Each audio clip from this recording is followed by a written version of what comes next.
दिवाळी अगदी जवळच आली तर सगळीकडे साफसफाईची सुरुवात झालेलीच असेल, तर माझीसुद्धा साफसफाईची सुरुवात झालेली. कालपासूनच मी साफसफाईला सुरुवात केली. तर आज दिवसाची सुरुवात छान अशी देवपूजा करून झाली. त्यानंतर मला या बेडरूमच्या तिघही वॉर्डरोब डीप क्लीन करून घ्यायच्या होत्या. तर वॉर्डरोबमधल्या सगळ्या साड्या काढल्या आणि त्यांना ऊन दाखवायला थोडंसं उन्हात ठेवलं. कारण काय होतं ना, आपण साडी कधीतरीच घालतो आणि त्यामुळे त्या ठेवून ठेवून ना त्याच्यातनं कोंदट वास यायला लागतो. तर म्हटलं चला या सगळ्या साड्यांना छान असं ऊन दाखवूया. त्यानंतर मग घरातली छोटी मोठी कामं केली आणि मुलांना घ्यायला गेली स्कूलमध्ये. तर विरू आला आणि बघा विरूची थोडीशी मस्ती इथे. तर विरूला थोडंसं प्रेम पाहिजेच असतं घरी आल्यानंतर. बघा इथे त्यांचं जेवण चालू होतं आणि टेंट हाऊसमध्ये खेळता खेळता जेवण करत होते. आज त्यांना जेवायला उडदाचे वडेच दिले होते, कारण आहे ना टिफिन भाजी चपातीचा घेऊन गेले होते. त्यानंतर हे जे लायटर दाखवलं होते मी मिशोवरून मागवलं होतं, तर खूप छान युजफुल लायटर आहे. दिवाळीसाठीच मागवलं मी पण, दिवे लावण्यासाठी. त्यानंतर मुलांचं खाऊन पिऊन झालं, विरं झोपून केलं आणि त्यानंतर मग मी वॉर्डरोबची पूर्ण डीप क्लीन करून घेतली. आणि बघा एवढा सगळ्या साड्यांचा पसारा गॅलरीत होता माझ्या. तर या सगळ्या साड्यांना एक एक करून छान अशा घड्या घातल्या.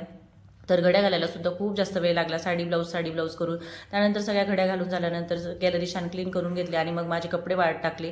तर कपडे वाळत टाकायला जागाच नव्हती म्हणून खूप लेट झाला. आज त्यानंतर फ्रेश झाली, देवाला दिवा लावला आणि बघा हे छान असं मस्त माझं वॉर्डरोब ऑर्गनाईज झालेलं होतं. त्यानंतर संध्याकाळचं स्वयंपाकाला सुरुवात केली. तर आज संध्याकाळी छान अशी पनीरची भाजी बनवली. त्यानंतर सगळं खाऊन पिऊन झालं आणि नंतर मग हे दुसरं वॉर्डरोब क्लीन करायला सुरुवात केली. तर ह्या दुसरं वॉर्डरोबमध्ये फक्त माझंच असतं. तर बघा सगळे कपडे छान असे मस्त अरेंज करून झालेले आहेत. कसे वाटतात नक्की मला कमेंटमध्ये सांगा.